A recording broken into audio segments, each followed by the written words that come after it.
तो सभी साथियों को राम राम, नमस्ते और सत श्री अकाल। लाइक शेयर सब्सक्राइब दोस्तों बाद में होते रहेंगे। बात करते हैं डायरेक्ट अपने टॉपिक की, डायरेक्ट अपने मुद्दे की। एग्जाम टाइम दोस्तों नज़दीक है और इस नज़दीक एग्जाम टाइम को देखते हुए हमें वही सिलेबस कवर करना है जो एग्जाम में पूछे जाने के पूरे पूरे चांसेस रहते हैं या हर एक बार एग्जाम के अंदर क्वेश्चन रिपीट किए जाते हैं। ठीक है, तो सबसे पहले तो आपको ये वीडियो पूरा जरूर देखना है, क्योंकि इसी वीडियो में से लगभग 6 से 7 क्वेश्चन आपको फाइनल एग्जाम के अंदर देखने को मिलेंगे। ठीक है, उसके बाद दोस्तों 581 का पहले हमारा कोर्स था और अब इस कोर्स को लेस करके कर दिया गया है 389 का। जैसे कि हमने आपसे वादा किया था, जैसे ही हमारे 500 प्लस कैंडिडेट पूरे हो जाते हैं तो ये कोर्स आपका काफ़ी हद तक कम प्राइस के साथ आपको प्रोवाइड करवा दिया जाएगा।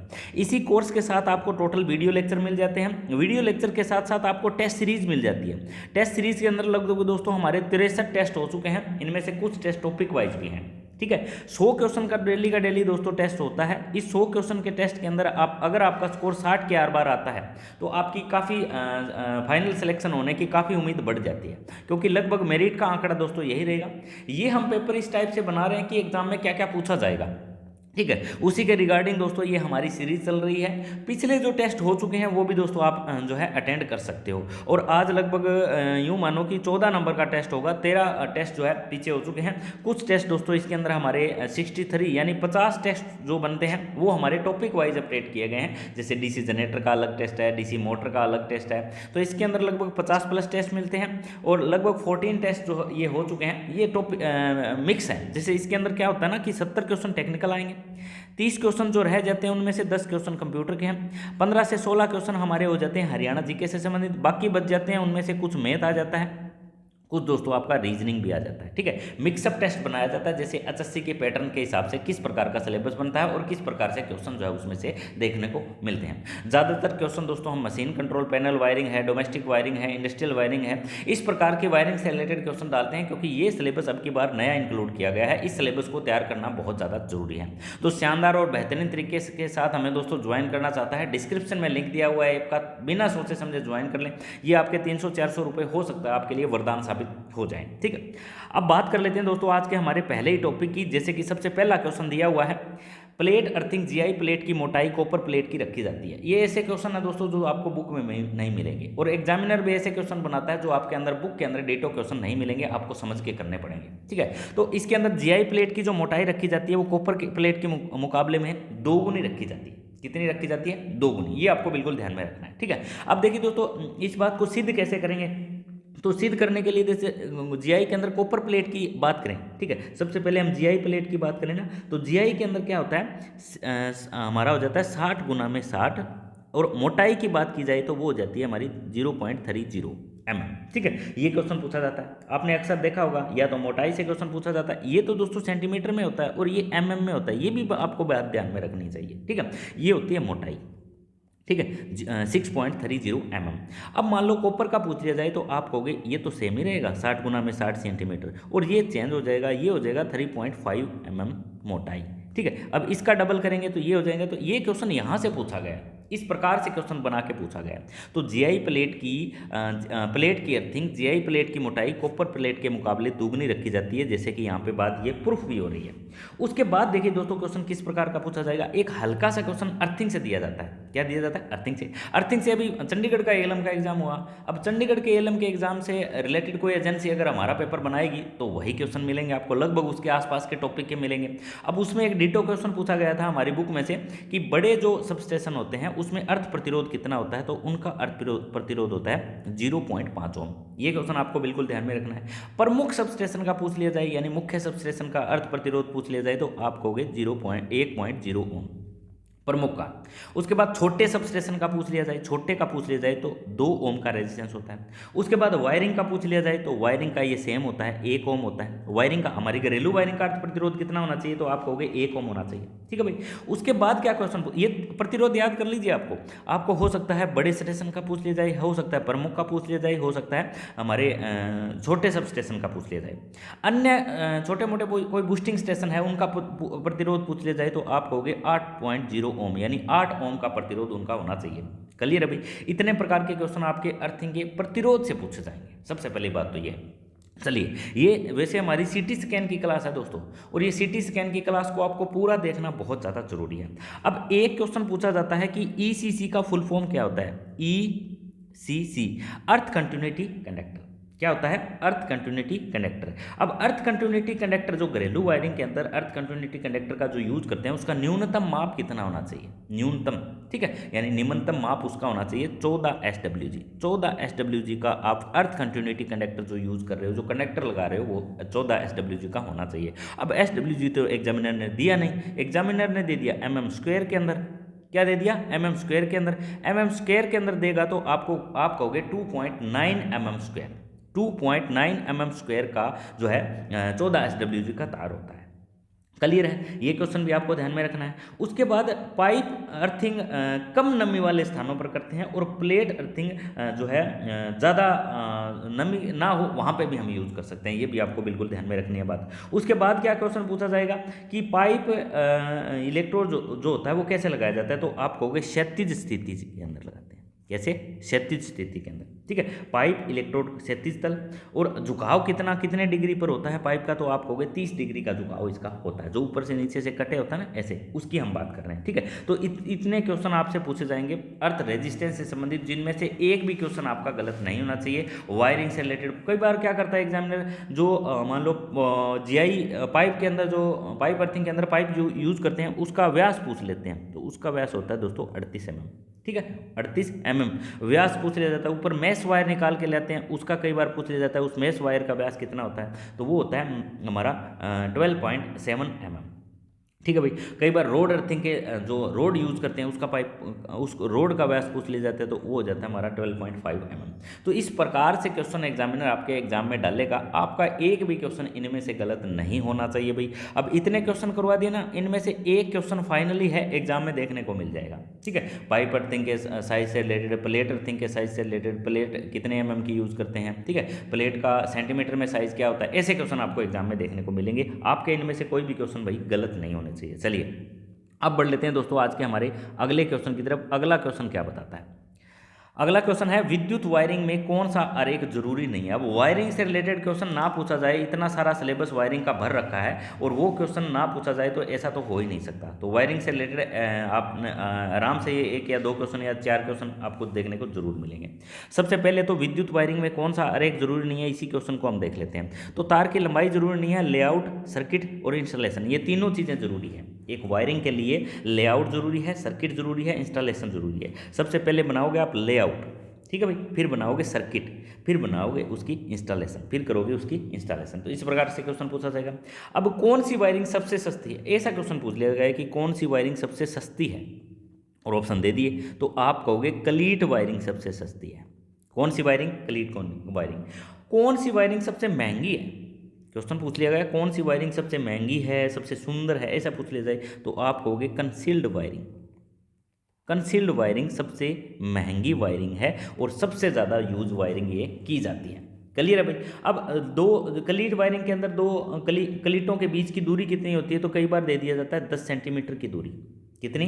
10 सेंटीमीटर। क्षैतिज स्थिति में पूछे जाए ना, जो लिंक क्लिप होती है उनकी क्षैतिज स्थिति में पूछी जाए तो 10 सेंटीमीटर की दूरी होती है। ऊर्ध्वाकार स्थिति में पूछ ली जाए तो वो होती है 15 सेंटीमीटर, ठीक है। खड़ी और पड़ी अवस्था में आप जानते ही हो। अब घरेलू वायरिंग में कोई फॉल्ट आ गया, अब फॉल्ट किससे चेक करोगे? तीसरा क्वेश्चन पूछा जा चुका है कि घरेलू वायरिंग के आने वाले दोषों को किस प्रकार के मीटर से आप टेस्ट करोगे, तो आप कहोगे मेगर से जांच करोगे। किससे? मेगर से। इस प्रकार का क्वेश्चन पूछा जाएगा। घरेलू वायरिंग में फ्यूज कहाँ लगाते हैं, तो एनर्जी मीटर के बाद, मैंने ई मीटर लिख दिया, इसको पढ़ोगे आप एनर्जी मीटर के बाद। घरेलू वायरिंग के अंदर फ्यूज कहाँ लगाए जाते हैं, तो ऊर्जा मीटर के बाद और मेन स्विच बोर्ड से पहले हम फ्यूज लगाते हैं, ठीक है भाई। अब उसके अलावा क्या क्वेश्चन पूछा जाएगा कि जो घरेलू वायरिंग के अंदर यूज करते हैं, तो राइट हैंड पे क्या होता है, मान लो ये 3 पिन वाला सॉकेट है हमारा, इसके राइट हैंड पे, तो राइट हैंड में कौन सा होगा हमारा? फेज होगा। लेफ्ट हैंड पे कौन सा होगा? न्यूट्रल होगा। ये भी आपको ध्यान में रखना है, एग्जामिनर कंफ्यूज करने के लिए किसी भी लेवल तक का क्वेश्चन पूछ सकता है। तो इस साइड में हम बटन लगाते हैं, तो ये हमारा फेज से कंट्रोल होता है, तो ये हमारा फेज होता है राइट वाला, ठीक है। लेफ्ट हैंड साइड होगा हमारा न्यूट्रल, ठीक है। ये हमारा अर्थिंग से होता है, ये सब इसे मोटा रखा जाता है। ये मोटा इसलिए रखा जाता है क्योंकि कंडक्टर का साइज बढ़ने से उसका अर्थ प्रतिरोध, उसका रेजिस्टेंस जो है वो कम होता है, और रेजिस्टेंस कम होना इसका जरूरी है, क्योंकि अगर लीकेज करंट हो जाता है वो जल्दी से जल्दी ग्राउंड किया जा सके, ठीक है भाई, इतने प्रकार के क्वेश्चन आपके वायरिंग से रिलेटेड पूछे जाएंगे। इनमें से हो सकता है एक क्वेश्चन आपको आराम से एग्जाम में देखने को मिल जाए। ठीक है, तो ये भी क्वेश्चन आपका बिल्कुल भी गलत नहीं होना चाहिए। ठीक है, अब बढ़ रहे थोड़ा सा और आगे की तरफ, अगला क्वेश्चन देखते हैं भैया।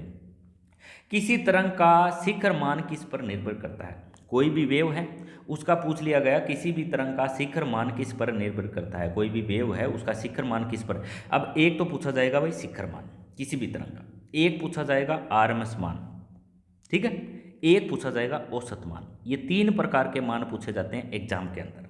सबसे पहले तो आपको ये पता होना चाहिए कि शिखर मान किस पर निर्भर करता है, तो आप कहोगे शिखर मान निर्भर करता है आयाम पर। ठीक है, एम्पलीट्यूड पर, आयाम पर निर्भर करता है शिखर मान। सेकंड नंबर पर क्वेश्चन यह पूछा जाएगा आरएमएस, किसी भी तरंग का आरएमएस मान किस पर निर्भर करता है, तो आप कहोगे ऊष्मा पर। क्या कहोगे? ऊष्मा पर। रूट मीन स्क्वायर वैल्यू उसको कहते हैं और ये डिपेंड करता है ऊष्मा पर। आगे पूछ लिया गया औसत मान, और औसत मान का पूछा गया तो आप कहोगे ये डिपेंड करता है आवेश स्थानांतरण पर। औसत मान का पूछा जाए तो कहोगे आवेश स्थानांतरण पर निर्भर करता है। आरएमएस मान का मान पूछ लिया जाए कितना होता है, तो आप कहोगे आरएमएस का मान होता है 0.707। उसके बाद पूछ लिया जाए आपसे औसत मान का मान कितना होता है, तो आप कहोगे 0.6 हमारा होता है 37। ये होता है हमारा औसत मान। जब इनको काट पीट के हम निकालते हैं तो हमारा क्या ज्ञात होता है, तो आप कहोगे उसको कहते हैं फॉर्म फैक्टर। एफ लिख देता हूँ भाई मैं, फॉर्म फैक्टर, इसको क्या कहते हैं? Form factor. और इसका मान कितना होता है, तो आप कहोगे 1 कितना मान होता है, तो आप कहोगे 1 होता है। अच्छा, इतने क्वेश्चन हो गए। अब एक क्वेश्चन पूछा जाएगा पीक फैक्टर का। पी लिख दूं मैं, पी एफ, ठीक है। पीएफ का मतलब पावर फैक्टर मत समझना, मैं यहाँ कह रहा हूँ पीक फैक्टर। पीक फैक्टर का मान कितना होता है, तो आप कहोगे 1.414। ये होता है हमारा पीक फैक्टर का मान। पीक फैक्टर मान निकालते कैसे, ऐसे पूछा जाए तो आप कहोगे अधिकतम मान। एक तो लिखेंगे दोस्तों हम अधिकतम मान, अधिकतम मैं लिख देता हूँ आपको ताकि याद रह जाए। ये चीज़ें ना भूलिए मत, ये चीज़ें एग्जाम में पूछी जाएगी। अधिकतम मान बटे में हमारा हो जाता है आरएमएस मान, तो यहाँ से हमारा जो बनता है उसको कहते हैं पीक फैक्टर। पावर फैक्टर ना पढ़ लीजिए, पावर फैक्टर की डेफिनेशन R/Z, वोल्टेज और करंट के बीच का कोण, और हमारा होता है KW और KVA का अनुपात। ये हमारा पावर फैक्टर होता है, इसके इक्वल टू लिख दिया मैंने पावर फैक्टर। क्लियर है भाई? इतने क्वेश्चन आपके पूछे जाएंगे। मैं एक बार रिवाइज कर देता हूँ भाई, इनमें से आपका 1 या 2 क्वेश्चन लाजमी है। इसी में से जो मैंने 6-7 क्वेश्चन बता दिया ना, इसी में से शिखर, किसी तरंग का हमारा शिखर मान किस पर निर्भर करता है, आप कहोगे आयाम पर, एम्पलीट्यूड पर निर्भर करता है। क्लियर है? आरएमएस मान पूछ लिया जाए तो कह दोगे ऊष्मा पर निर्भर करता है। औसत मान पूछ लिया जाए तो आप कहोगे आवेश स्थानांतरण पर निर्भर करता है। क्लियर है? आरएमएस का मान पूछ लिया जाए तो ये होता है हमारा, आरएमएस मान की वैल्यू होती है 0.707। औसत मान की वैल्यू पूछ ली जाए तो आप कहोगे 0.637। इनको काट पीट के ज्ञात करेंगे तो उसको बोलते हैं फॉर्म फैक्टर। क्या बोलते हैं? Form factor. और फॉर्म फैक्टर का मान क्या होता है, तो आप कहोगे 1.11 फॉर्म फैक्टर का मान। ठीक है भाई, फॉर्म फैक्टर का अनुपात कई बार पूछ लिया जाता है एग्जाम में। अब आ जाता है पीक फैक्टर। पीक फैक्टर का अनुपात क्या होगा, तो पीक फैक्टर होगा हमारा अधिकतम और आरएमएस मूल्य, इन दोनों के अनुपात को हम कहते हैं हमारा जो है पीक फैक्टर। पीक फैक्टर का मान कितना होता है, तो आप कहोगे 1.1 पीक फैक्टर का मान होता है 1.414। ये हमारा होता है पीक फैक्टर का मान। इतने प्रकार के क्वेश्चन आपके भाई एग्जाम में पूछे जाएंगे। इनमें से 1 या 2 क्वेश्चन लाजमी है, 1 या 2 क्वेश्चन लाजमी है एग्जाम में पूछा जाएगा। आपका इनमें से एक भी गलत नहीं होना चाहिए। ठीक है, यहाँ से कोई क्वेश्चन, इसको 2 बार वीडियो को देख ले। 2 बार वीडियो देखने से आपके आधे से ज़्यादा डाउट क्लियर हो जाएंगे, क्योंकि ये चीज़ें ना थोड़ी एकदम से समझ में नहीं आती। ठीक है भाई, तो किसी तरह का शिखर मान पूछ लिया जाए, चाहे आपका हमारा आरएमएस पूछ लिया जाए, चाहे औसत पूछ लिया जाए, इसमें सारा निचोड़ अपना आ चुका है। क्लियर है? अब बढ़ लेते हैं दोस्तों हमारे नेक्स्ट क्वेश्चन की तरफ। किस प्रकार के मीटर में स्प्रिंग प्रयोग नहीं किए जाते? अब मीटर पूछ लिया और मीटर के अंदर पूछ लिया आपका स्प्रिंग प्रयोग नहीं किए जाते, ऐसा क्वेश्चन पूछ लिया गया। अब ऐसा मीटर एक तो होता है हमारा मेगर मीटर। मेगर मीटर के अंदर हम स्प्रिंग प्रयोग नहीं करते। ठीक है, पावर फैक्टर मीटर के अंदर भी हम स्प्रिंग प्रयोग नहीं करते, तो इसका राइट ऑप्शन हमारा हो जाएगा ए और बी दोनों। तो किस प्रकार के मीटर के अंदर स्प्रिंग का प्रयोग नहीं करते, तो आप कह दोगे मेगर मीटर और पावर फैक्टर मीटर के अंदर हम नहीं यूज करते स्प्रिंग। अब मल्टीमीटर किसे कहते हैं, तो मल्टीमीटर का दूसरा नाम जो होता है वो होता है हमारा एवोमीटर। मीटर से ही बात कर रहे हैं। एवोमीटर किसे कहते हैं, तो आप कहोगे मल्टीमीटर को ये एवोमीटर के नाम से जाना जाता है। ए से एम्पेयर, वी से वोल्ट और ओ से ओम हो जाता है। सबसे पहले तो हमारा ये क्वेश्चन हो जाता है। उसके बाद ना डिग्री पूछी जाती है, किस मीटर की, किस स्केल की डिग्री कितनी होती है। सबसे पूछा जाए एमआई प्रकार का मीटर, ठीक है, एमआई प्रकार का मीटर पूछा जाए, उसकी स्केल कितने डिग्री पर होती है, तो आप कहोगे उसकी स्केल होती है 240 डिग्री पर। एमआई प्रकार का मूविंग आयरन प्रकार का मीटर पूछा जाए तो आप कहोगे 240 डिग्री पर स्केल इसकी होती है। उसके बाद पूछ लिया जाए एमसी प्रकार का, एमसी मतलब परमानेंट मैग्नेट मूविंग कॉइल, इसके आगे मैं पीएम और लगा देता हूँ। Permanent magnet moving coil meter की स्केल कैसी होती है, तो आप कहोगे इसकी स्केल होती है 270 डिग्री पर संकुचित होती है। कितनी पर, 270 डिग्री पर। उसके बाद इंडक्शन उपयंत्र, इंडक्शन टाइप के जो मीटर होते हैं उनकी स्केल, ठीक है भाई, मैंने लिख दिया इंडक्शन मीटर, यानी इंडक्शन टाइप के इंस्ट्रूमेंट होते हैं उनकी स्केल कितनी कितने डिग्री पर संचालित होती है, तो आप कहोगे 300 डिग्री पर होती है भाई। इतने प्रकार के क्वेश्चन आपसे पूछे जाएंगे भाई हमारे मीटर में से क्वेश्चन। अब मीटर में से एक क्वेश्चन पूछा जाएगा कि इंसुलेशन, आपका बहुत बड़ा डाउट रहता है, आप कई बार पूछते भी हो मेरे से कि जो इंसुलेशन प्रतिरोध मापेंगे तो किससे मापेंगे, तो इंसुलेशन मैं लिख देता हूं आपको ताकि आपको ध्यान में रहे। इंसुलेशन प्रतिरोध मापना है ना, तो आप मेगर का यूज करेंगे। किसका यूज करेंगे, मेगर का प्रयोग करेंगे इंसुलेशन रेजिस्टेंस मापने के लिए। उसके बाद आपको भू प्रतिरोध मापना है, अर्थ रेजिस्टेंस मापना है, तो आप किसका प्रयोग करोगे, तो अर्थ टेस्टर का प्रयोग करोगे, अर्थ टेस्टर का। दोनों के दोनों मापते प्रतिरोधी हैं, ये बात ध्यान में रख लीजिएगा। दोनों के दोनों क्या मापेंगे, दोनों प्रतिरोधी मापेंगे, लेकिन इंसुलेशन जो हमारा मापता है, इंसुलेशन रेजिस्टेंस जो मापता है वो मेगर मापता है, और अर्थ रेजिस्टेंस जो मापता है वो मापता है अर्थ टेस्टर। दोनों प्रकार के क्वेश्चन क्लियर है, इनमें से अब बार बार फोन मैसेज करके ना पूछना भाई, ठीक है। अब देखिए, अब एक क्वेश्चन पूछा जाता है तार को बिना तोड़े छीले कौन से मीटर का यूज करेंगे, तो आप कहोगे टोंग टेस्टर का यूज करेंगे। कौन सा, टोंग टेस्टर, ठीक है। अब ये टेस्टर क्या होता है, इसमें एक आगे की ऐसे पांगड़ी होती है जो खुल जाती है भाई, ठीक है, और इसके अंदर मान लो कोई भी कंडक्टर गुजारते हैं, और ये हमारा प्राइमरी वाइंडिंग का काम करता है ये कंडक्टर, और इसकी जो ये होती है ये सेकेंडरी वाइंडिंग का काम करते हैं, हमें रीडिंग एम्पेयर के अंदर मिल जाती है, ठीक है भाई, इसको बोलते हैं टोंग टेस्टर। अब टोंग टेस्टर एग्जामिनर ने ऑप्शन ही नहीं दिया तो क्या देगा, तो वो देगा क्लैंप मीटर।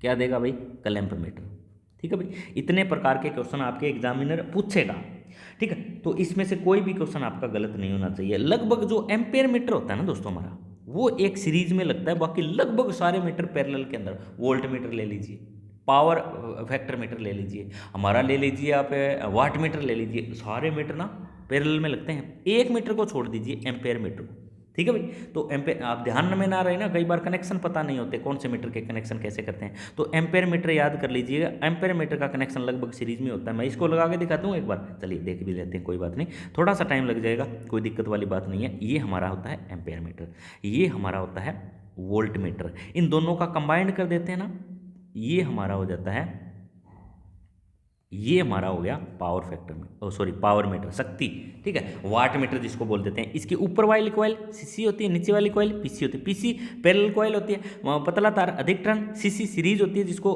मोटा तार कम टर्न। ध्यान में रखिए, अब सीसी होती है ना, ये इसके अंदर होती है एम्पेयर मीटर, पीसी होती है ना, ये इसके अंदर होती है। इन दोनों को इकट्ठा कर दिया, अब वोल्टेज और करंट को गुणा कर देते हैं, क्या ज्ञात होता है, वाट, और वाट हमारा पावर मीटर, और ये हमारा हो जाता है कट्ठा।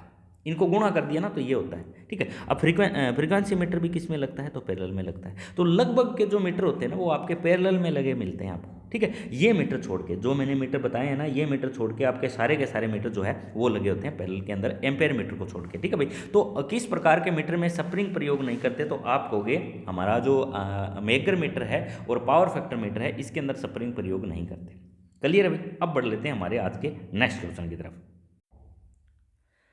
अगला क्वेश्चन है, लाइन सप्लाई के बिना तार जोड़े व तोड़े टोंग टेस्टर से आप क्या ज्ञात कर सकते हैं। लाइन सप्लाई है, उसके अंदर ना तो आपको तार तोड़ना है, ना छोलना है, ना कुछ करना है, कोई भी प्रकार के कनेक्शन आपको नहीं करने हैं, आपको सिर्फ मापना है। तो क्या माप सकते हो आप देखिए, आप वोल्टेज नहीं माप सकते ऐसे, ठीक है। आप फ्रीक्वेंसी नहीं माप सकते ऐसे, आप वाटेज नहीं माप सकते ऐसे, आप किसी भी प्रकार की चीज़ नहीं चेक कर सकते ऐसे, सिर्फ और सिर्फ करंट को छोड़कर आप सिर्फ और सिर्फ इस प्रकार के सिस्टम के अंदर करंट ज्ञात कर सकते हैं। ठीक है, इसको क्या बोलते हैं, तो इसको डिजिटल क्लैंप मीटर बोलते हैं। क्या बोलते हैं? डिजिटल। ये डिजिटली में आते हैं, एनालॉग डिजिटल उसमें सॉरी जो एनालॉग मल्टीमीटर होते हैं ना उनमें नहीं आते। एनालॉग कौन से होते हैं? जो हमारे पॉइंटर पर चल के रीडिंग देते हैं, पॉइंटर और स्केल के माध्यम से जो रीडिंग दे सकते हैं उनको कहते हैं हम एनालॉग मल्टीमीटर।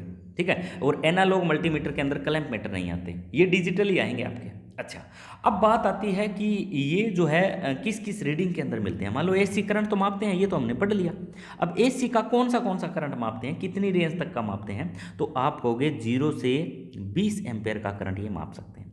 उसके बाद नेक्स्ट रेंज होगी इसकी 200 एम्पेयर का करंट ये माप सकते हैं। कितने एम्पेयर का? 200 का। उसके बाद नेक्स्ट रेंज होगी इसकी 300 एम्पेयर तक का ये करंट माप सकते हैं। इतना करंट ये माप सकते हैं।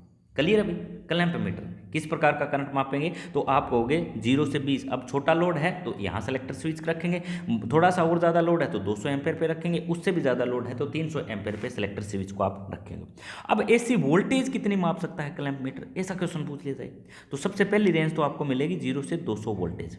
कितनी मिलेगी? 0 से 200 वोल्ट। सेकेंड रेंज मिलेगी आपको 750 वोल्टेज, यानी एसी। अब मल्टीमीटर भी पूछ लिया जाए तो 750 वोल्टेज एसी माप सकता है। डिजिटल क्लैंप मीटर भी पूछ लिया जाए तो वो भी आपकी 750 वोल्ट माप सकता है। मैं मल्टीमीटर की बता रहा हूँ, ध्यान से सुन लीजिए ये रेंज। एग्जामिनर क्वेश्चन यहाँ से उठा सकता है भाई, ठीक है, तो यहाँ से क्वेश्चन पूछ लिया जा सकता है। अब डीसी वोल्टेज की बात कर लें, डीसी कितनी वोल्टेज ये माप सकता है, तो डीसी 0 से 2 वोल्ट ये माप सकता है, सबसे पहले छोटी से छोटी रेंज। उसके बाद ये 200 वोल्ट माप सकता है, उसके बाद ये 1000 वोल्टेज भी माप सकता है, यानी एसी से ज़्यादा वोल्टेज के डीसी माप सकता है।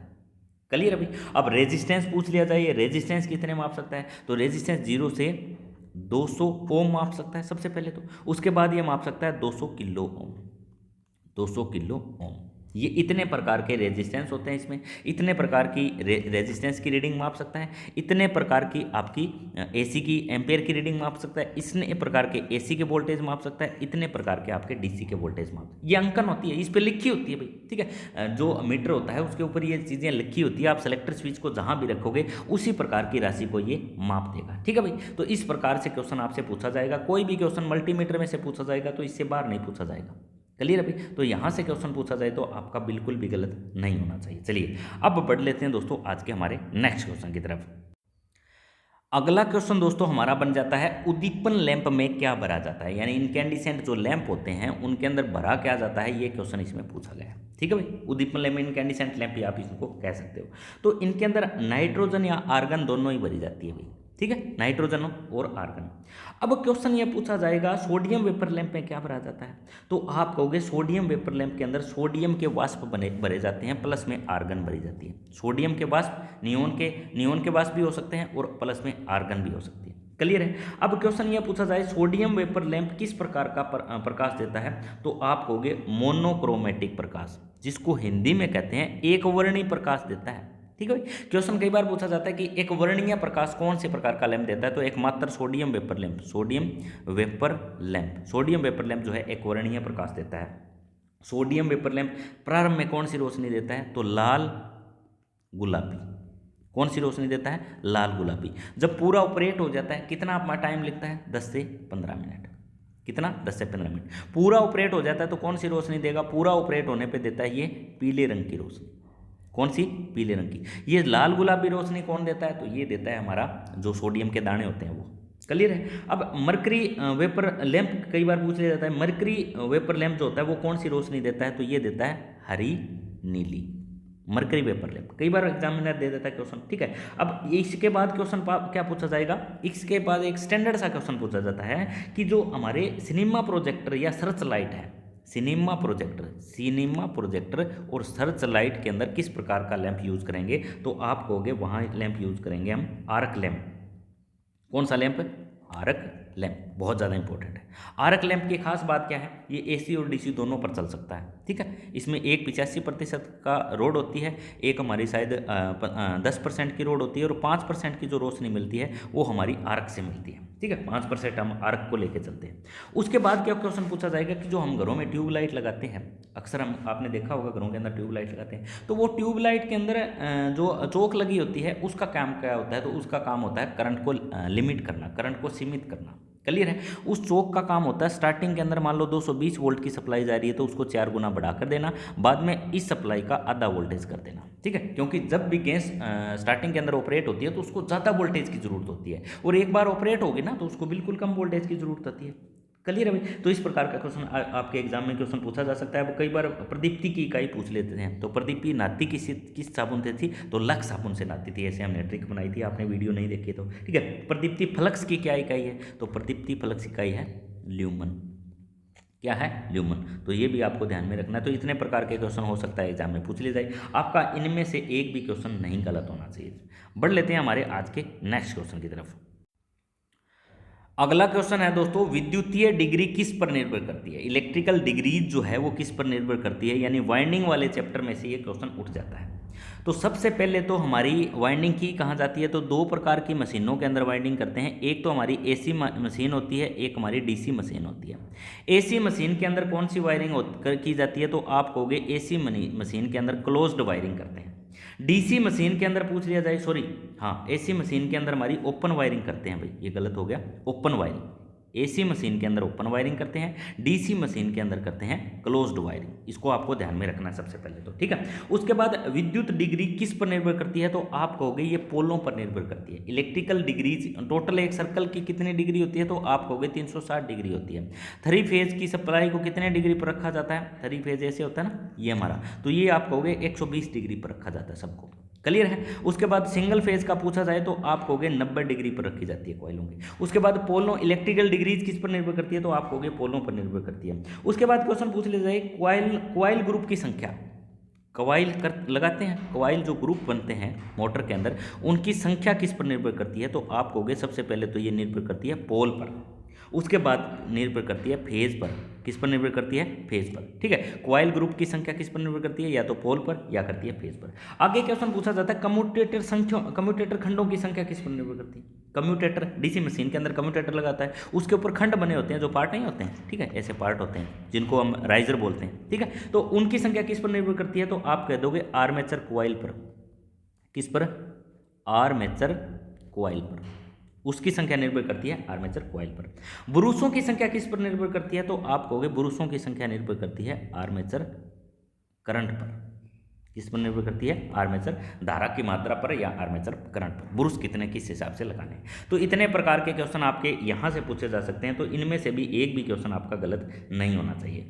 अब बढ़ लेते हैं दोस्तों आज के हमारे अगले क्वेश्चन की तरफ। सिंक्रोनस मोटर की शून्य होती है, यानी जो सिंक्रोनस मोटर होती है उसकी क्या क्या चीज़ शून्य होती है। तो सबसे पहले तो आपको इस क्वेश्चन को 2 बार ध्यान से पढ़ना है, क्योंकि इनमें से क्वेश्चन ना एग्जामिनर हल्का सा क्वेश्चन देता है जो आप अक्सर गलत कर देते हो भाई, ठीक है। तो सिंक्रोनस मोटर के अंदर आपकी एक तो स्लिप भी शून्य होती है। सबसे पहले तो सिंक्रोनस मोटर की क्या होती है, स्लिप भी शून्य होती है। तो सबसे पहला ऑप्शन तो यही सही हो जाता है। उसके बाद उसका स्टार्टिंग करंट टॉर्क भी क्या होगा, स्टार्टिंग टॉर्क भी क्या होगा, शून्य होगा। उसके बाद स्पीड रेगुलेशन क्या होगी, तो स्पीड रेगुलेशन भी क्या होगी, शून्य होती है। 3 प्रकार के क्वेश्चन दोस्तों सिंक्रोनस मोटर से उठाए जाते हैं। सिंक्रोनस मोटर की स्लिप भी शून्य होती है, क्योंकि सिंक्रोनस मोटर मान लो 3000 आरपीएम की है तो वो 3000 आरपीएम ही आपको देगी। कितने, 3000 आरपीएम, ठीक है। 2 पोल पर 3000 आरपीएम है तो इसमें किसी भी प्रकार की स्लिप की गुंजाइश नहीं होती है, ठीक है। तो स्टार्टिंग करंट भी उसका शून्य होता है, स्टार्टिंग टॉर्क शून्य होता है, स्पीड रेगुलेशन शून्य होता है, और स्लिप भी इसकी क्या होती है, शून्य होती है।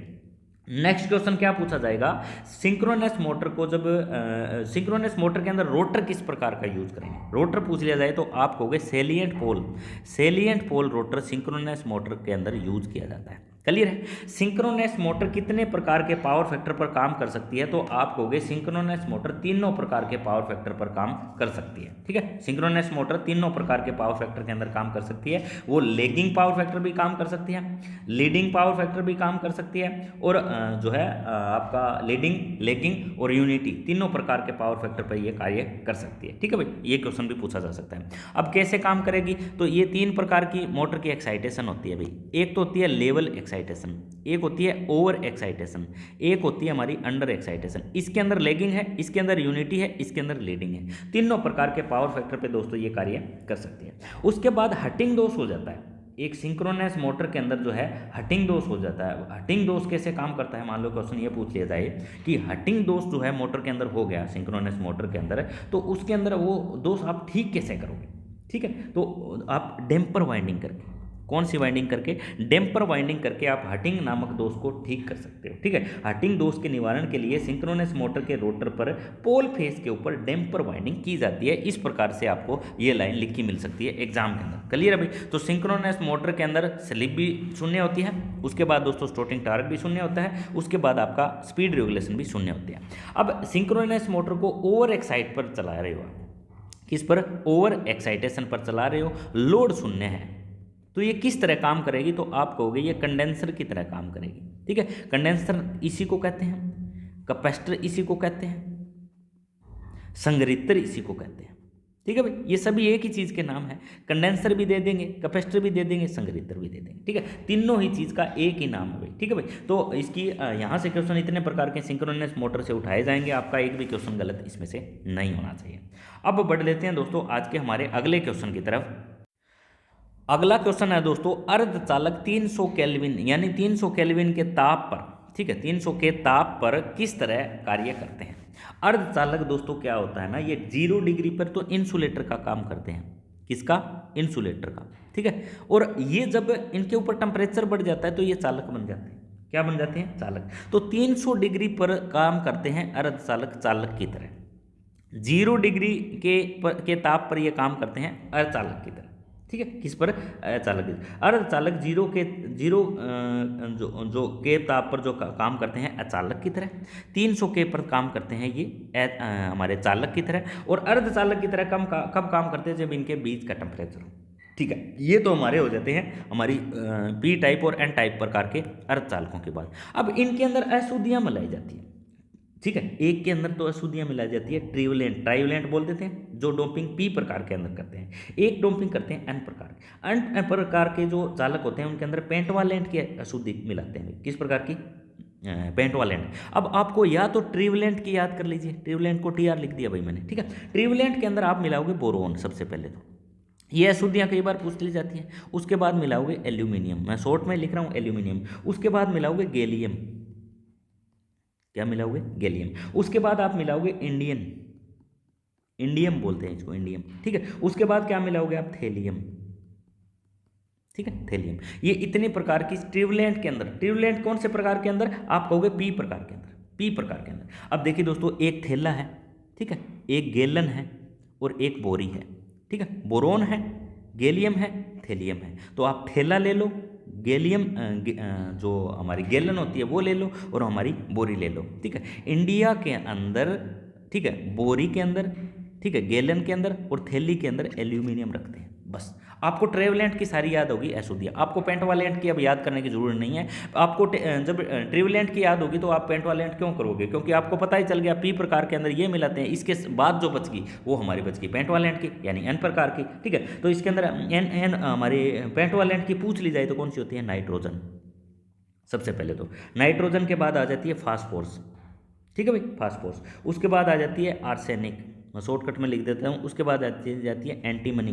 ठीक है, एंटीमनी के बाद आ जाती है बिस्मिथ, बिस्मिथ। तो इतने प्रकार की अशुद्धियाँ पेंटवालेंट जो पी प्रकार के अंदर मिलाते हैं। एन प्रकार के अंदर पूछा जाए तो मिलाते हैं ट्रिवलेंट की। ट्राइवलेंट के अंदर होते हैं आपके हमारे बोरोन, एल्यूमिनियम, गैलियम, इंडियन, हमारे थेलियम। ठीक है, थैला, गैलन और बोरी के अंदर, इंडिया के अंदर हमारे रखते हैं एल्यूमिनियम। क्लियर है। तो ये हल्की सी ट्रिक के साथ आप हमारे ट्रिवलेंट की याद कर लो, उसके बाद सारी आपको अपने आप याद हो जाएगी, ठीक है। तो अर्धचालक से रिलेटेड यहाँ से क्वेश्चन पूछे जाएंगे भाई, ठीक है। और इसमें से क्वेश्चन ज़्यादातर यहाँ से अशुद्धियों में से क्वेश्चन पूछे जाते हैं। तो किसके अंदर किस प्रकार की डोपिंग जो की जाती है, डोपिंग मिलाते क्यों है, मतलब क्या है, ऐसा क्वेश्चन पूछ लेते हैं। तो डोपिंग के अंदर शुद्ध अर्धचालकों की चालकता बढ़ाई जाती है। जो प्योर अर्धचालक होते हैं ना, उनकी चालकता बढ़ाने के लिए इनके अंदर डोपिंग करते हैं, ठीक है भाई। और ये डोपिंग के एग्जाम्पल है, बोरोन है, एल्यूमिनियम है, इंडियम है, थेलियम है, गैलियम है। ये डोपिंग इसलिए मिलाते हैं ताकि शुद्ध जो सेमीकंडक्टर हैं, प्योर जो सेमीकंडक्टर हैं, उनकी चालकता बढ़ाई जाए, कंडक्टिविटी बढ़ाई जाए,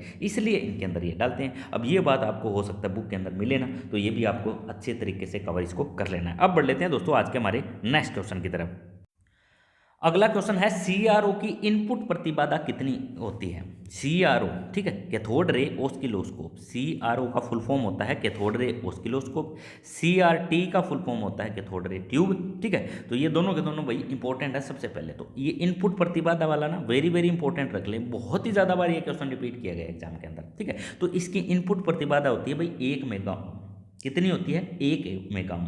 अब सीआरओ में से क्वेश्चन क्या क्या पूछे जाएंगे, तो सीआरओ की सुग्राहिता कितनी होती है। सबसे पहले तो ये क्वेश्चन पूछते हैं सुग्राहिता, ठीक है। सुग्राहिता को किस में मापते हैं, तो आप कहोगे मीटर वोल्ट के अंदर, ठीक है। सबसे पहले तो सुग्राहिता का क्वेश्चन पूछा जाता है। उसके बाद सीआरओ की कार्य प्रणाली किस प्रकार के समान होती है, तो आप कहोगे सीआरओ की कार्य प्रणाली वोल्ट मापी यानी वोल्ट मीटर के समान होती है, वोल्ट मापी के समान होती है। क्लियर है। अब सीआरओ किस प्रकार की सप्लाई पर काम करता है, तो आप कहोगे सीआरओ एसी और डीसी। ये क्वेश्चन हो गया, ये क्वेश्चन हो गया, ये हो गया, ये हो गया, और ये हो गया, और ये हो गया। इतने क्वेश्चन कवर कर लो। सीआरओ एसी और डीसी दोनों ही प्रकार की सप्लाई पर काम करता है, ठीक है भाई। सीआरओ की स्क्रीन के ऊपर किसका लेपन किया जाता है, ये क्वेश्चन अब हाल ही के एग्जाम में पूछा गया। आप कहोगे सीआरओ की जो स्क्रीन होती है उस पर फास्फोरस का लेपन करते हैं। किस पर लेपन करते हैं, फास्फोरस। सीआरओ की ओम प्रतिबाधा, इनपुट प्रतिबाधा कितनी होती है, तो आप कहोगे इसकी इनपुट प्रतिबाधा 1 मेगा ओम होती है।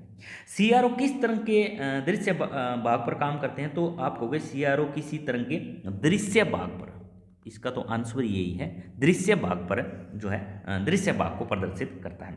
उसके बाद सीआरओ के अंदर टाइम बेस्ड सिग्नल के लिए किस प्रकार का जनरेटर यूज करेंगे, तो आप कहोगे शॉटूथ वेव के अंदर। शॉटूथ वेव, वेव कितने प्रकार की होती है, 3 प्रकार की वेव होती है, ठीक है। एक तो होती है साइन वेव, एक होती है शॉटूथ वेव, एक होती है स्क्वायर वेव, ठीक है। साइन वेव हमारी जो होती है शॉटूथ वेव, और हमारी स्क्वायर वेव। स्क्वायर वेव का कई बार एग्जांपल पूछ लेते हैं, तो इस प्रकार की वेव होती है स्क्वायर वेव, ठीक है। जो हमारी शॉटूथ वेव होती है वो ऐसी वेव होती है भाई, ठीक है, ऐसी, ठीक है, ऐसे चलती है। साइन वेव का आपको पता ही है, ठीक है। तो इस प्रकार के अंदर मान लो क्वेश्चन ये पूछा गया कि सीआरओ में टाइम बेस्ड सिग्नल के अंदर शॉटूथ के अंदर किस प्रकार का जनरेटर यूज करेंगे, तो आप कहोगे शंट जनरेटर का प्रयोग करेंगे। किसका, शंट जनरेटर का।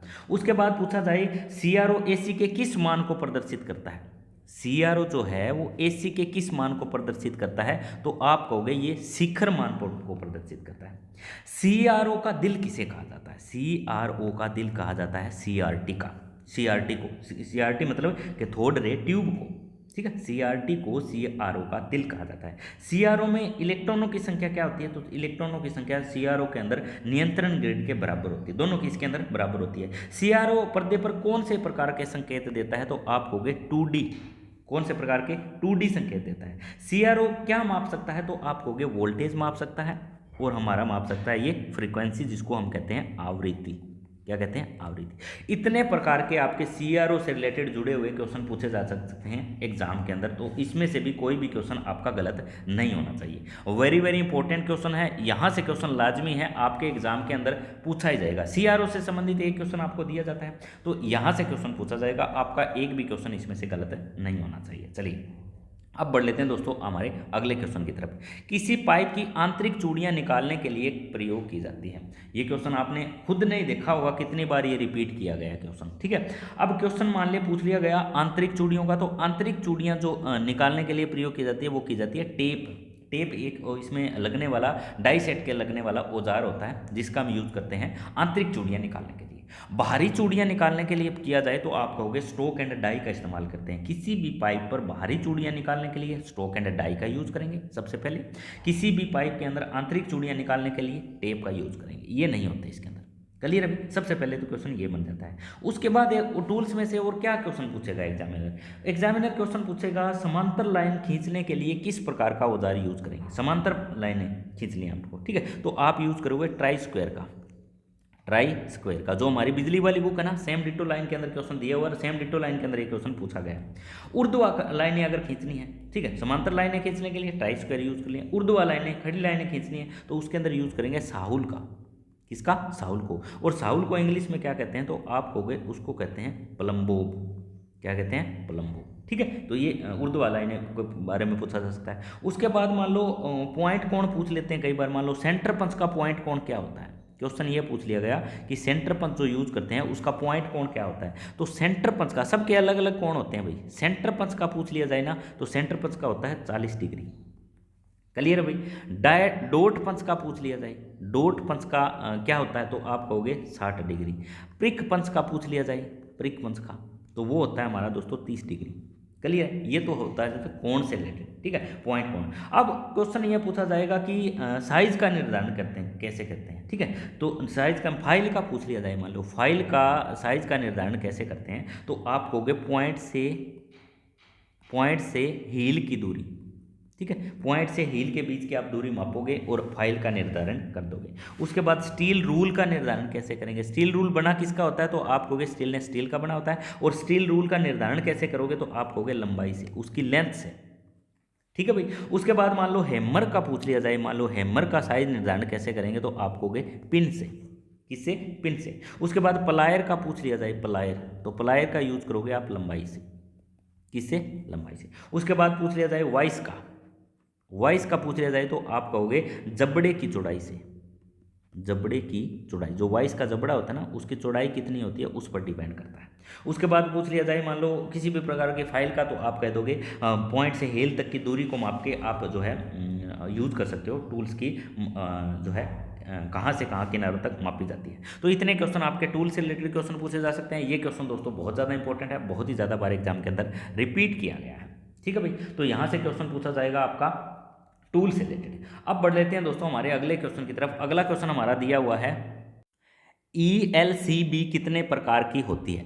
ELCB, सबसे पहले तो ELCB का पूरा नाम होता है अर्थ लीकेज सर्किट ब्रेकर, ठीक है भाई। ELCB earth leakage circuit breaker, MCCB moulded case circuit breaker, OCB oil circuit breaker, हमारा VCB vacuum circuit breaker, RCD हमारा होता है residual current device. Residual current device दो प्रकार के होते हैं, एक MCCB और एक ELCB। क्लियर है भाई? ये रेजिडुअल करंट पे ऑपरेटेड होती है। अब इसको हम समझेंगे कि रेजिडुअल करंट होता क्या है। सबसे पहले तो हम ELCB की बात कर लें तो ये दो प्रकार की होती है। ELCB कितने प्रकार की होती है? दो प्रकार की। सबसे पहली होती है वोल्टेज ऑपरेटेड, सेकेंड होती है करंट ऑपरेटेड, ठीक है भाई, करंट ऑपरेटेड।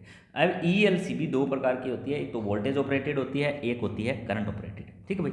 अब ELCB का प्रयोग आप कहाँ कहाँ कर सकते हो, तो ELCB का प्रयोग आप घरों के अंदर यूज कर सकते हो। उसके बाद ऑटोमेटिक कोई मशीन है उसके अंदर यूज कर सकते हो। पोर्टेबल जितने भी प्रकार के इंस्ट्रूमेंट होते हैं उनके अंदर आप ELCB यूज कर सकते हो। उसके बाद आपको कोई मान लो महंगे इंस्ट्रूमेंट हैं जिनका खराब होने का खतरा ज़्यादा रहता है, तो वहाँ भी आप ELCB का प्रयोग कर सकते हो। अब ELCB रेटेड वोल्टेज के अंदर कितने वोल्टेज पर आती है, वोल्टेज के बारे में पूछ लिया जाए तो वोल्टेज के अंदर, वोल्टेज के आधार पर पूछा जाए ना, तो ये आती है 240 वोल्ट और 415 वोल्ट, ठीक है भाई, वोल्टेज के आधार पर पूछा जाए। करंट रेटेड के आधार पर पूछा जाए तो ये आती है 15 ampere, 25 ampere, 40 ampere, 63 ampere, 100 ampere और 120 एम्पेयर। इतने स्टैंडर्ड करंट के अंदर ये आती है 15, 25, 40, 63, 100 और 120। उसके बाद इनके ट्रिपिंग सेंस क्या होती है, ट्रिपिंग कितने करंट पे ये हो जाती है, तो इस प्रकार की ELCB जो होती है वो 10 मिली एम्पेयर, 30 मिली एम्पेयर और हमारी 100 मिली एम्पेयर और 300 मिली एम्पेयर पर ये ऑपरेट हो जाती है, ठीक है। ये जैसे एग्जांपल दिए हुए हैं इन्हीं के आधार पे ये होती है। उसके बाद क्वेश्चन पूछा जाएगा रेटेड फ्रीक्वेंसी के बारे में कि ELCB की रेटेड फ्रीक्वेंसी क्या होती है, तो आप कहोगे 50 CS पे ये काम करती है, साइकिल प्रति सेकंड पे ये काम करती है 50 CS पे। क्लियर है? उसके बाद क्वेश्चन क्या पूछा जाएगा, कि ईएलसीबी काम कैसे करती है। तो ईएलसीबी जो होती है ना वो न्यूट्रल और फेज दोनों की करंट और वोल्टेज अलग अलग रहती है। ठीक है, जब भी कोई लीकेज मान लो कोई ह्यूमन बॉडी इसके संपर्क में आती है तो अर्थ के अंदर करंट जाता है मान लो। ठीक है, तो जब भी ऐसी कंडीशन होती है ना तो ये ट्रिप कर देती है, क्योंकि या तो फेज का करंट बढ़ जाता है या न्यूट्रल का करंट बढ़ जाता है। जब फेज और करंट न्यूट्रल के बीच के करंट के अंदर इसको डिफरेंस नजर आता है तो ये क्या करती है, सर्किट को ट्रिप कर देती है। सर्किट को क्या कर देती है, ट्रिप कर देती है। ईएलसीबी का काम सिर्फ इतना ही होता है कि फेज और न्यूट्रल के अंदर करंट का जो फ्लक्चुएशन बिगड़ा, क्योंकि फेज और न्यूट्रल के करंट को ये माप के रखती है, और जैसे ही फेज का करंट बढ़ा या न्यूट्रल का करंट बढ़ा तो ये तुरंत सर्किट को क्या कर देती है, ट्रिप कर दी है। यानी दोनों ही लाइन करंट और न्यूट्रल करंट समान अवस्था में ये सही काम करती है। थोड़ा सा भी लीकेज हुआ तो ये क्या कर देगी, सर्किट को बंद कर देगी, सर्किट को क्या कर देगी, ट्रिप कर देगी। तो इस प्रकार से ईएलसीबी से क्वेश्चन उठाया जा सकता है, जो आपका बिल्कुल भी गलत नहीं होना चाहिए। अब बढ़ लेते हैं दोस्तों आज के हमारे अगले क्वेश्चन की तरफ। अगला क्वेश्चन क्या कहता है, किसी सेल की कौन सी मात्रा सदैव स्थिर रहती है। अब सेल है, अब कौन सी मात्रा है जो सदैव स्थिर रहती है सेल की, आपको ये बताना है। ठीक है, तो इसके राइट ऑप्शन की दोस्तों हम बात करें तो ऑप्शन रहेगा हमारा ए। किसी भी सेल की ईएमएफ जो होती है ना वो सदैव स्थिर रहती है। ठीक है, ईएमएफ। अब एक चीज तो होती है दोस्तों ईएमएफ, मैं इधर लिख दिया ईएमएफ, इधर लिख दिया पीडी। अब दोनों को मापते किस में, तो आप कहोगे दोनों को ही वोल्टेज के अंदर मापा जाता है। दोनों को किस में मापेंगे, वोल्टेज में। सेलों में उत्पन्न हुई ईएमएफ बहुत प्रतिरोध वाले वोल्टमीटर से मापी जाती है। सबसे पहले तो बात ये आपको ध्यान में रखना है कि सेल के अंदर जो ईएमएफ पैदा हो रही है ना वो हाई रेजिस्टेंस वाले जो वोल्टमीटर होंगे उससे मापेंगे। ठीक है भाई। अब इसके अंदर मान लो पीडी के अंदर क्या अंतर होता है, पीडी जो होती है ना दोस्तों ये हमेशा पीडी ईएमएफ से कम होती है। पोटेंशियल डिफरेंस जिसको कहते हैं ये हमेशा क्या होती है, ईएमएफ से कम होती है, पीडी जिसको पोटेंशियल डिफरेंस बोलते हैं। ठीक है, अब ईएमएफ का तो मान क्या रहता है, सदैव स्थिर रहता है, सदैव स्थिर रहता है। लेकिन पीडी की मात्रा लोड करंट पर निर्भर करती है। किस पर, लोड करंट पर। जैसे जैसे लोड कम होगा तो पीडी की मात्रा बढ़ेगी, और जैसे जैसे लोड बढ़ेगा तो पीडी की मात्रा कम होती जाएगी। इस प्रकार से आपको इसको उल्टा ध्यान में रखना है। क्लियर है, ईएमएफ की मात्रा पीडी की मात्रा से हमेशा अधिक होती है। ये बात भी आपको ध्यान में रखनी है, क्योंकि पीडी की मात्रा कम होती है और ईएमएफ की मात्रा अधिक होती है। ठीक है, दोनों चीज़ है एक ही, पीडी और ईएमएफ है एक ही, दोनों को मापेंगे वोल्टेज के अंदर ही, लेकिन इनके अंदर डिफरेंस है। क्लियर है भाई। तो इस प्रकार से क्वेश्चन पूछा जाएगा, सेलों को लोड के जोड़ने के बाद मापी गई जो वोल्टेज होती है उसको बोलते हैं पीडी। ठीक है, ये हमारा है पॉइंट 2। ठीक है, इन पॉइंटों के ऊपर किसी भी प्रकार का लोड नहीं जुड़ा हुआ, लोड नहीं जुड़ा हुआ माप लीजिए, इसको कहते हैं ईएमएफ। ठीक है, अब इसके अंदर मान लो कोई रेजिस्टेंस लगा के मैंने इस पर लोड जोड़ दिया, तो अब इस टर्मिनल पर मापेंगे उसको कहेंगे पीडी। ठीक है, पोटेंशियल डिफरेंस। तो इस इतने प्रकार के क्वेश्चन आपके हो सकता है। ईएमएफ का पूरा नाम होता है इलेक्ट्रोमोटिव फोर्स, पीडी का पूरा नाम होता है पोटेंशियल डिफरेंस। क्लियर है, तो यहाँ से क्वेश्चन हो सकता है, उठा लिया जाए। आपका इसमें से क्वेश्चन भाई गलत नहीं होना चाहिए। अब बढ़ लेते हैं दोस्तों आज के हमारे अगले क्वेश्चन की तरफ। अगला क्वेश्चन क्या बता रहा है वो देखते हैं हम। अगला क्वेश्चन है वर्नियर कैलिपर द्वारा मापा जाता है। वर्नियर कैलिपर, ठीक है, वर्नियर कैलिपर से आप दोस्तों बाहरी माप भी माप सकते हो, किसी भी जॉब का बाहरी माप सकते हो, आंतरिक माप भी माप सकते हो और गहराई भी माप सकते हो। वर्नियर कैलिपर के द्वारा आप सभी चीज़ें माप सकते हो सबसे पहले तो। ठीक है, तीनों ही माप सकते हो, बाहरी, आंतरिक और गहराई। उसके बाद इसकी शुद्धता, इसकी सत्यता, इसको एक्यूरेसी भी कहते हैं। मीट्रिक प्रणाली के अंदर कितनी होती है, मीट्रिक प्रणाली के अंदर कितनी होती है। जैसे मीट्रिक प्रणाली के अंदर 1 एचपी में कितने वाट होते हैं, तो आप कहोगे 735.5 वाट होते हैं मीट्रिक प्रणाली के अंदर। ठीक है, एम लिख दिया। ब्रिटिश प्रणाली के अंदर कितने होते हैं, तो आप कहोगे 746 वाट होते हैं। वैसे ही वर्नियर कैलिपर की भी शुद्धता अलग अलग प्रणाली के अंदर अलग अलग मापी जाती है। अगर ब्रिटिश प्रणाली के अंदर शुद्धता पूछी जाए, सत्यता, एक्यूरेसी पूछी जाए, तो आप कहोगे 0.001 इंच। ठीक है, इतनी शुद्धता ये माप सकता है ब्रिटिश प्रणाली के अंदर। अब अगर क्वेश्चन पूछ लिया जाए मीट्रिक प्रणाली के अंदर, ठीक है, अब ये मीट्रिक प्रणाली के अंदर पूछा जाए तो आप कहोगे 0.02 mm। ठीक है, इस प्रकार से इनकी शुद्धता आप माप सकते हो। सबसे पहले तो क्वेश्चन यही पूछा जाता है। इससे वर्नियर कैलिपर से थोड़ा सा पहले जाओगे तो माइक्रोमीटर आ जाता है। अब माइक्रोमीटर भी बारीकी से शुद्धता मापने के काम आता है। माइक्रोमीटर की शुद्धता ब्रिटिश प्रणाली के अंदर पूछ ली गई, आप क्या करोगे, तो आप कहोगे 1/1000वां भाग। ठीक है भाई, 1/1000वां भाग आप बिट्रिस प्रणाली के अंदर माइक्रोमीटर से शुद्धता माप सकते हो। इसके अंदर मीट्रिक प्रणाली के अंदर पूछ ली जाए तो मीट्रिक प्रणाली के अंदर अलग अलग होता है। 1/में ऐसे भी दे सकता है, 1/में 100 दे सकता है, या दे सकता है इसको हम इसको डिवाइड करेंगे तो ये हमारा आ जाएगा 0.01 mm, ऐसे भी दे सकता है, या दे सकता है 0.01 mm, ऐसे भी दे सकता है। एग्जामिनर किसी भी तरीके का क्वेश्चन उठा सकता है, इन तीनों का एक ही मतलब है, ठीक है, और इसका एक ही मतलब है, ठीक है भाई। बिट्रिस प्रणाली के अंदर पूछा जाए तो ऐसे, मीट्रिक प्रणाली के अंदर माइक्रोमीटर के बारे में पूछा जाए तो ऐसे। माइक्रोमीटर 3 प्रकार के होते हैं, एक आउटसाइड, एक इनसाइड और एक डेप्थ साइड। आउटसाइड, इनसाइड और डेप्थ साइड, क्लियर है। अब पूछा जाए वर्नियर कैलिपर, वर्नियर कैलिपर के पार्ट के बारे में पूछा जाए, या एक हाइट गेज होता है दोस्तों, ठीक है, एक हाइट गेज वर्नियर कैलिपर होता है, वी वर्नियर कैलिपर, मैंने ऐसे लिख दिया, ठीक है, हाइट गेज वर्नियर कैलिपर। और उसकी शुद्धता कैसे मापेंगे, ठीक है, ये हाइट गेज वर्नियर कैलिपर भी एक अंकन और जांच का औजार है। इसके द्वारा हम 0.001 सबसे पहले तो, उसके बाद 0.02 mm तक की बिल्कुल सटीकता से जांच कर सकते हैं। हाइट गेज, ठीक है, हाइट गेज वर्नियर कैलिपर के बारे में पूछा जाए तो ये हमारा, अगर पूछा जाए आपसे वर्नियर कैलिपर नॉर्मली के बारे में पूछा जाए तो आप कहोगे 0.001 हमारे बिट्रिस प्रणाली के अंदर, मीट्रिक के अंदर पूछा जाए तो 0.02 mm, क्लियर है। उसके बाद क्वेश्चन पूछा जाए माइक्रोमीटर के बारे में, तो माइक्रोमीटर जो होता है वो भी बारीकी से शुद्धता मापता है। इसके अंदर अब बिट्रिस प्रणाली के अंदर पूछा जाए तो 1/1000वां भाग हो जाता है, मीट्रिक प्रणाली के अंदर पूछा जाए तो 1/100, 0.01 हमारा ये हो जाता है mm, उसके बाद 0.01 mm, ये हमारा सेम ही होता है दोनों का, ठीक है भाई। तो यहाँ से क्वेश्चन उठाया जा सकता है, इसमें से किसी भी प्रकार का क्वेश्चन आपका गलत नहीं होना चाहिए। बाहरी माइक्रोमीटर, एक तो आउटसाइड माइक्रोमीटर होता है, एक हमारा इनसाइड माइक्रोमीटर जिसको आंतरिक माइक्रोमीटर कहते हैं, एक होता है हमारा डेप्थ साइड माइक्रोमीटर। 3 प्रकार के माइक्रोमीटर से क्वेश्चन हो सकता है उठा लिया जाए, और ये नट बोल्ट के सिद्धांत पे काम करता है, ठीक है। कई बार ये क्वेश्चन पूछ लिया जाता है एग्जामिनर की माइक्रोमीटर किस सिद्धांत पे काम करता है, तो आप कहोगे ये नट बोल्ट के सिद्धांत पे काम करता है, ठीक है भाई। इसके अंदर एक नट और बोल्ट लगता है, उसको हम घुमाते हैं तो ये हमें अलग अलग माप, अलग अलग जॉब का देता है, ठीक है। तो ये थे आज के हमारे शानदार और बेहतरीन क्वेश्चन। वीडियो को दोस्तों लाइक जरूर कर दें, चैनल पर नया है तो चैनल को सब्सक्राइब भी जरूर कर लें। ये हमारा आज का शानदार सेशन था। डिस्क्रिप्शन में दोस्तों लिंक है, डाउनलोड करके सारे के सारे टॉपिक आराम से देख लें। मिलते हैं दोस्तों जल्द नेक्स्ट वीडियो में, तब तक दोस्तों नमस्कार, जय हिंद, जय भारत।